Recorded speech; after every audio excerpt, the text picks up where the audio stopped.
Hi, my friend, it's Pat Sloan here on Thursday. This could almost be a Tackle It Tuesday for me, so it's Tackle It Thursday. We have the royal we. I am going to show you completing, ready to go to the spa, the pressed flowers and heart of America. So two of them, and then we're going to talk about the picnic quilt. But before we do that, it is Turtle Day. I was thinking, I don't know that I've ever done a turtle quilt. I put a turtle on a quilt, and I think that would be darn cute, and I'm sure some of you have. So if you have a turtle quilt, share it at Quilt Along with Pat Sloan so we can all see it. And the other is Taffy Day. So there are different kinds of taffy, right? There is my only kind, saltwater taffy, but there is also taffy that comes in kind of longer strips. And I remember probably in the 60s there was sort of big like slabs like this, but they were super thin of a taffy package, you know, commercial taffy. But let me just show you. Saltwater taffy is really the only taffy. I spent from the time I was about 6 months old until 5th grade living in New Jersey on the Jersey Shore. We could actually walk to the ocean, up over the berm and down to the beach, and it was only about 3 blocks from our apartment complex. And so I grew up on the shore. Now our area of the shore didn't have like a boardwalk and all the fun things. It was just beachfront, and you could go to the beach there, but you didn't have any kind of vendors back then or anything like that in the late 50s, early 60s. But they were around, and so saltwater taffy was a super big thing, and people came to visit my parents, and you know, saltwater taffy was always purchased. So if you have a favorite flavor of saltwater taffy, now they come like in circles, like little kisses, like those circles, or they come in short tubes, kind of like Tootsie Roll looking. Either are fine. They're both good. But my favorite flavors, which is really strange, is that I like vanilla. I really like the vanilla and banana. I don't think I eat vanilla and banana other things, but in saltwater taffy, that's the childhood stuff that really floats my boat. So anyway, in the comments here at YouTube, tell me if you have a favorite saltwater taffy flavor. And if you happen to have a quilt with saltwater taffy on it, there probably was fabric with saltwater taffy that I don't own, by the way, but if you do, share that. Okay, and another follow-up thing, so that we'll get all that stuff out of the way first, all the follow-up stuff. Okay, so piece and quilt. I don't know where my brain was the other day when I was telling you to just like print the picture of the schedule. You just need to print the document that the Fat Quarter Shop so nicely put together. Yes. Why? What's with me? I forgot. Totally forgot. This got put in a different spot. It wasn't in the box, so I totally forgot about it. I had put it on a stand. So yeah, that's what happens when you don't keep things together, then you forget they exist. So there's the schedule, the supply list, and then there's a coloring page. So if you're just starting and you're working out some colors, there's a coloring page. So that is on the project page for Piece and Quilt, which is we're doing once a month. And reminder that next month there's a bunch of blocks. They're kind of filler blocks, and so just know that next month you'll be making a bunch of blocks and probably making them through to the following month, unless you get on a roll. You just do them all, which is always commendable when we do that, right? Like we know there's a bunch, let's say like a border blocks or something, and you just kind of get yourself in mode and you get them all done, and then you're like, whoa, done early. Isn't that the best feeling? Done early. Well, how often does that happen, right? Yeah, as quilt makers, we're always like, it's due tomorrow. Let's hurry. Okay, also, the infamous Liberty Box, this mystery box from the Fat Quarter Shop, the Liberty Box, goes on sale today, and so you can purchase that, and it'll ship in a few weeks. So we'll start shipping. They don't all obviously ship on the exact same day. That would be a little bit too much. But so you order now. It's a mystery, but they've always been good. They've always been good. There's exclusives in it that are just for the box. It's super fun. And being that's called a Liberty box, it is Americana. So for those of you who are wondering the theme, it is United States. That's the theme. Red, white, and blue. That's always the theme. So there you go. That's that. So let's do pressed flowers first. Yes, we'll do the pressed flowers first. I have got everything ready for the spa. Everything. I'm just so excited. So this whole bunches of stuff is ready for the spa. I did have a few little, well, I had a little repair that went on. So I want to show you that first. Look at this. Did you see there? You can see the threads that it's separating. That's no good, because even if this is quilted, the quilting may run like this or like that, and it may not lock this enough to keep it from popping open. That's where the seam was bad. It didn't, this seam here wasn't all the way up to the top. Somehow some of the threads came out and I didn't notice it. So what I'm doing is I'm just going to take out on either side, take out the stitches, and then this side here, this back side, hold on. So this back side, there we go. This is where, see the stitch, there was no stitching up here. And this one's loose. So I've just got to take out from like here to here, and then take this seam and sew it again to tighten it up, and then put it back. Here it is loosened up. You know, and these are kind of repairs sometimes you have to do. You know, I didn't notice it. If I had, when I was sewing these rows, seen that, look, see, you just can't correct that, because those stitches are down below the seam allowance. So seam allowance is here, they're below, and they're pulling out. You could see it on the front. So now I will just stitch here and then restitch across. So it's like a really easy fix. Fixing the seam, I'm just going to stitch along it and just go a bit past and then cut it. And now that's fixed. Whoops, I've got a block on there. There. It's now sewn all the way out to the edge.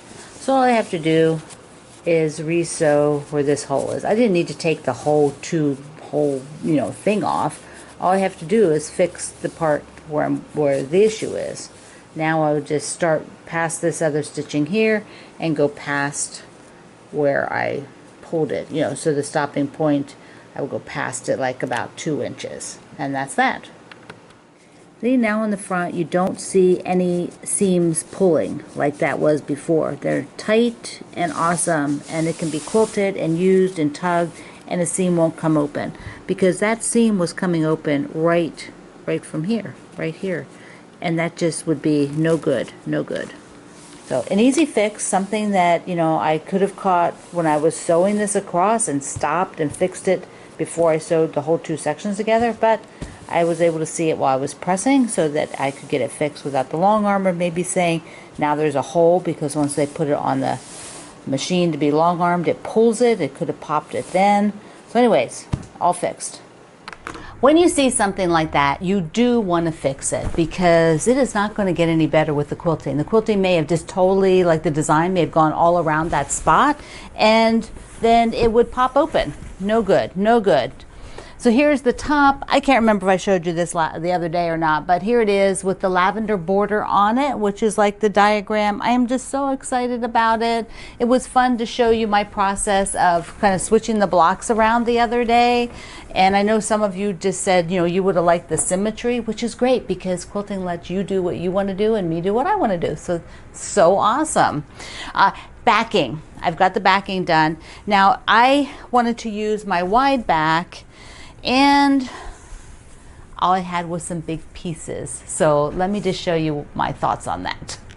Okay, there's nothing like owning wide backs, but they're not wide enough because I've used them for something else. But I am going to use it up. That's what I'm going to do. I've got another piece which is not quite long enough. This is doubled. This is doubled. So what I'm going to do is make as much as I can of this floral, and then I will take, where is it? This. And I will put it around the edges of it, or one of my other wide backs pieces, like some other pieces, and then just add to the sides to get enough to go on the long arm, you know, because you need to have, I like to have about 5 inches, you know, 4 to 5 inches on each, on all 4 sides extra. But the bulk of it, I'm going to use up this daisy print. Yes, this is a wide back from Sleepover. Just, it's just perfect for here, right? It's got the pinky, see, it's got the pinky colors from this guy. So, okay. Oops, sorry if I'm going a little too fast there. I'm walking backwards. getting it all in the view. There we go. So I have these measured for the length that I want, but I'm just putting them up there just to visualize. So now I can sew these two together. The one on the left is pieced, and I'm not doing anything. This is a really busy print, so I wasn't doing anything to match at all. And it's got a piecing down at the bottom too. So what will happen is I'll put those two together. Then I need an extra on the width, but not the length. I went ahead and used the length. There wasn't much left of the wide back, so I, you know, the concept of the wide back is you don't have to piece it, but when you have leftovers, I am frugal. I am not going to, you know, I don't know what, but I'm going to use it. So I do need to then take some of this lavender, unless I go find some pink. But it's going to be probably cut off for the most part. It'll probably just be the, you know, a strip on both sides to get it wide enough for the long arm. So they probably won't even end up on the backing at all. They'll just hang over the edges. And so I'll use something. I'm going to see. Probably just use that one. I've got a smaller piece of this left that I can use. So yes, just because I designed the fabric doesn't mean I always have tons of it. I only have so much space here. If I'm not really working with the fabric line as much, I don't keep much of it here. I could order more from Benartex, but it's just not worth it. And what am I going to do with these big chunks? Well, I'm a quilter. I am going to use them. So I just sewed them up, and then I put some Harmony wide back on the edges, which probably won't even be on the back of the quilt. This will probably just be for my long armor to get it on her machine. She is amazing. She uses all this stuff I send her. She's like, sure, send it on. I've got binding done as well. And then that particular project, if you were making pressed flowers, you know that when we were setting the blocks, you had fairly big cutaways. So I sewed them all together, all of them. So there are 4 per block, and there were 12 blocks. So I am not sure what I'm going to do with these, but they're all trimmed. Don't they look pretty like that? So they're all trimmed, and I might do a table runner maybe. I'm thinking, the thing is, they're all the same fabric. So if I wanted to switch it up, I might go and pull a few of the other greens. See, like if I wanted to do a green table runner, which is kind of leaning that way, just the triangles, then I might go and pick a few other greens and toss them in so that it'd be a little bit more mixed up. Okay, the other thing is Heart of America, and I will tonight finish up the backing and do binding for this. But let me show you the top again. Okay, and a bunch of you are finishing this one because of course we want to be able to use it since it's so close. There we go, my Heart of America. And I am going to take all the blues, whatever I can find, and do scrappy binding. I'm going to do, this is my thing right now. So I'm going to do scrappy binding. And I, you know, remember I had gotten the floral, and then I also had gotten this New York Beauty print that went with the line, which is sold out because, you know, it's so fabulous. You all bought it as well. But this guy. So I am going to go with this guy. It is not wide enough. So what I'm going to do is take the floral, and just like I showed you for the other quilt for the pressed flowers, I will put that floral on each side so that I can get this wide enough. Isn't that great? Yeah, that was such a great piece to add in there, and just so fun.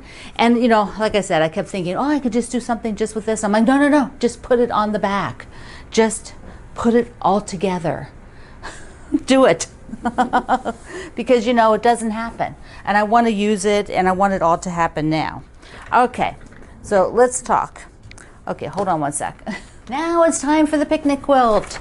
So yesterday I went through and cut all the fabrics and got everything ready pretty much, except for deciding which white I would use to go with it. Okay, which white. And there are two options. So I did a little audition. Let's take a look. I cut a strip of the Paradise Park, and this is that gorgeous flower with the gray. Remember, it comes in blue and it comes in pink as well, with the lines in pink or very pale pink, very pale blue. But I don't want added color in the white because I do not want it to compete and lose the effect of the plaid. So there it is. And I think it's very subtle. You don't really notice it a ton. Okay, so what I'm going to do is cut the same strip size from the other fabric, which has a little bit more dense pattern. So we'll see how that looks. So this one, the pattern is denser. It is from Porch Swing, and it is the little tiny vine. Again, the light pale gray on the background. And really, they don't look that different to me. When you just step back a little bit, both of them do not compete, so it's not taking away. Yeah, so I'm not really seeing a huge difference. I mean, I'm looking at that going, So I think because I like things that are a little bit more exciting, yeah, just a little bit more exciting. This is, I'm going to use this one. This is from Paradise Park, because I just love these florals. I love this. And it's got florals in there. So, I mean, you could argue the other direction, saying, well, that's a little tiny vine. But it's a ditzy print. That's what they call them, D-I-T-Z-Y, ditzy prints, little tiny things. That might not even be qualified as a ditzy because it's a kind of an interconnecting. But it's a tone on tone. But it just reads from a little bit of a distance. It just reads like, you know, like off-white. Yeah, so, okay, so I've decided I'm going to use this one. And then I kept thinking to myself, I saw that green stripe somewhere else. So I had bought a pink and a green stripe, some extra. They just had got separated from the rest. And so now they're happily together again. Oh my goodness. Okay, what are we going to do? What is the plan? Let's see. I have got this stack, and I have to cut more of the teal, of the dark teal, but I am really loving how that looks so far. So what I'm going to do is cut a few more dark teal, and then I'm going to work on placing some squares up there, and we'll just talk about the process a little bit. Let's take a look at where we are. This is 10 across, 9 down right now, which is supposed to be, it'll be 15 by 15. So there is still a lot more to put up here. You can see I have some of it there. I still have to cut more teal and more white. So let's take a look at what's going on. This is just to get it up on the wall. At some point, I just need to get it up on the wall. As I'm doing that, if I see something close together that I don't want, I'll shift them. But right now, I'm looking for what fabric is sticking out to me. Okay, this, that green stripe, that is definitely sticking out to me. So what that means is, one, I remove it if it's too distracting, or two, I just be sure that they're spread around and that they're an odd number of them, 3, 5, 7, because that is more pleasing to our eye than an even number of them. So, okay, I would switch those out. The other thing too is I'm wondering, can you see the vertical on the dark teal from here? So there is a vertical, and I'm sure a few of you are wondering, well, what if I turn some of them the other way? So I will turn every other one. Whoops, not that one. I'll just turn every other one, and then we'll take a look. I've rotated every other one so that the line is going the opposite direction. Do you think it makes a difference? Can you tell? If I'm going to do it, I would do it patterned rather than random, because I just think it's a little bit more soothing to the eye. But personally, I'm probably just going to go ahead and leave them all vertical. And then will I do these bolder stripes, particularly that green, all the same direction? Maybe, maybe not. let's rotate one. Depends on how many I put in, and if ultimately I do take them out, if I feel like maybe they're just a little too much. So see there, now if I had them in a odd number of squares, that would be a lot more random, and I think it looked really cool. Oh, the people are mowing next door, and you might hear that on the video. There's a low rumble going on next door. Well, it's the lawn people mowing on the heavy-duty industrial mowers. Okay, let's talk about how to put this together. There are several plans here in the pattern, so all you need to do is look at the pattern and pick the one that works best for your brain. Let's take a look. Let us take a look. You can see that they have them done in sections. So let's see, we're on page 3. They numbered the blocks, block 1, block 2, block 3, block 4, which you then will use on the next page. And they have it laid out so that you can sew them in chunks like this. Block 1s, block 2s, block 3s, block 4.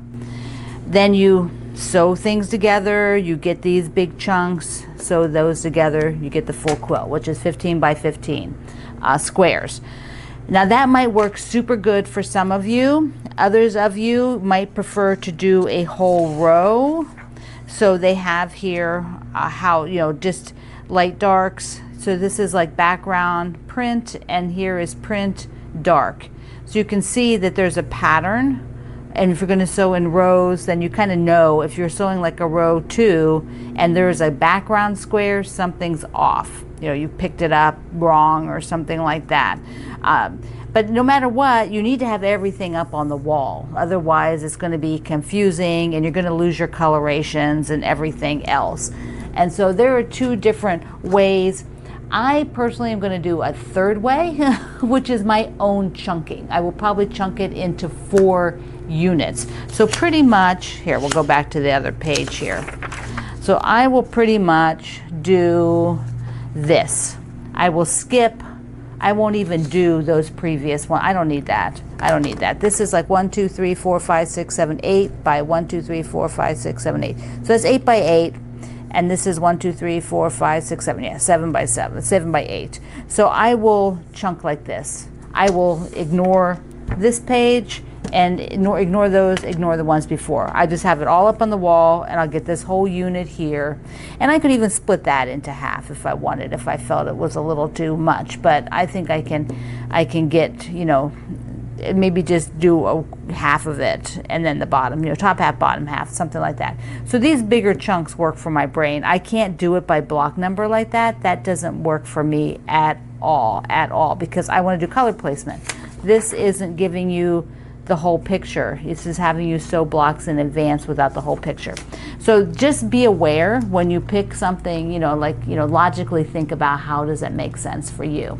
Okay, so over the weekend, whoops, let me tighten that. Over the weekend, I will be working on this, and I will take little videos and then be able to show you next week on Tuesday and Wednesday where I am with it and how much I got done, because I won't be sewing on this all weekend. I'm going to do other things. So I will have my next video. I'm going to have Monday and Friday off, and I will be back on Tuesday. So for those of you in the United States, it is Memorial Day weekend. It is the weekend when we pay tribute to our veterans, to those who fought in the wars, those who never came home. It is our weekend to honor them. So I hope you have a very peaceful weekend and that all your loved ones are safe. So I love you. Mwah. Thank you for being here in the Sloan Zone. I will see you online.